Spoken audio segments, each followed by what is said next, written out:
Welcome to the deep dive. This week, we're pulling back the curtain on something many of you might have seen on medical bills, maybe felt a bit confused by. It's the code CO16. Hmm. If you've ever looked at an explanation of benefits in EOB and just felt lost, well, you might have run into this one. Yeah, So our mission today is simple. Let's demystify CO16. Let's figure out what it really means for you when you're navigating healthcare claims. absolutely. Yeah. And these codes, they seem small, but they are so fundamental.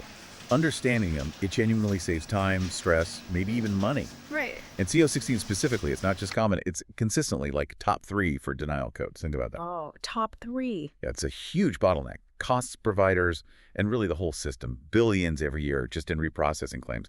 And the kicker, most CO16 denials are actually preventable. Okay, let's unpack this then. We see CO16 on a statement. What exactly is it telling us? What's the message?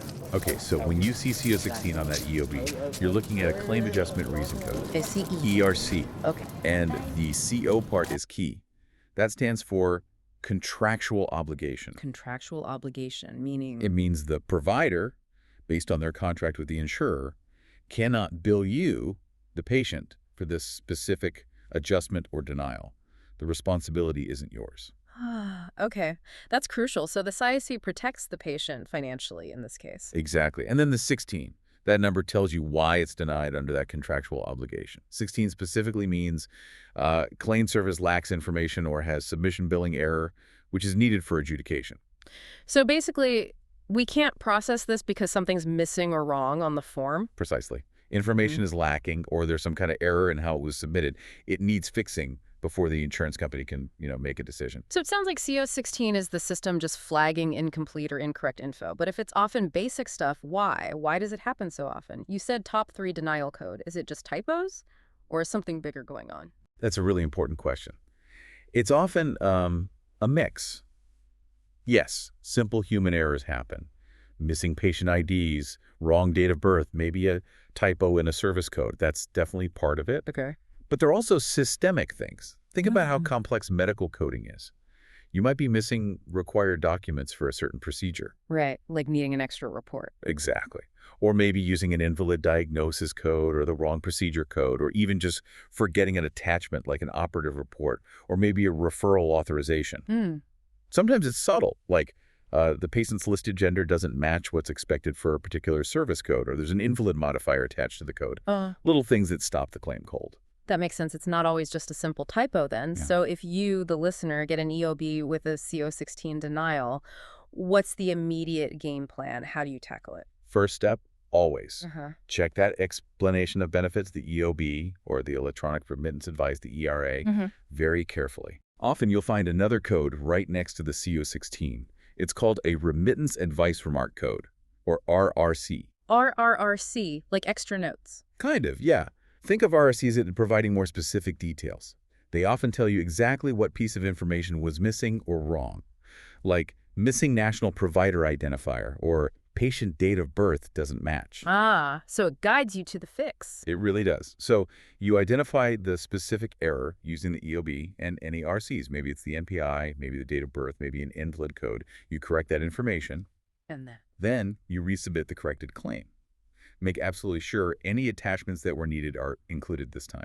And what if you think the original claim was right? Good point. If you're confident the information was correct and already provided, then you move to an appeal, and you'll want to attach proof to support your case. Okay, that's clear. Correct and resubmit or appeal with proof.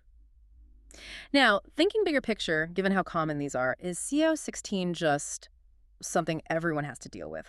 Or can providers actually stop these from happening so much? Oh, they absolutely can. This is where it gets interesting, because CO16 is, believe it or not, highly avoidable. Really? It comes down to strong front-end processes.